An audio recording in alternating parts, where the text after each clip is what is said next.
Courage தான் எல்லாத்துக்குமே ஒரு பேஸ்.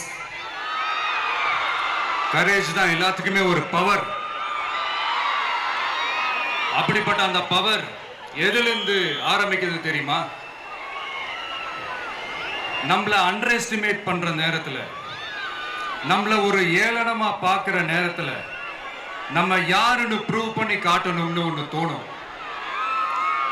நம்ம யாருன்னு காட்டணும்னு ஒரு உத்வேகம் ஒண்ணு வரும்.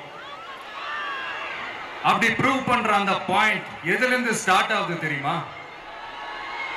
எந்த விஷயத்துல நம்மள கிண்டலும் கேலியுமா பேசுறாங்களோ அதே விஷயத்தை வச்சு நம்ம அது ஒரு பாசிட்டிவா மாத்துறதுன்னு ஒண்ணு இருக்குல்ல, அதே விஷயத்தை வச்சு நம்ம அது ஒரு ஃபயரா மாத்துறதுன்னு ஒன்று இருக்குல்ல, அங்கிருந்து தான் அந்த பவரே ஸ்டார்ட் ஆகும். அப்படிப்பட்ட அந்த உண்மையான அந்த பவரை சொல்ற அந்த பாயிண்ட்ல இருந்து ஆரம்பிக்கலாமா? ஏ விஜய், வீட்டை விட்டு வெளியே வா.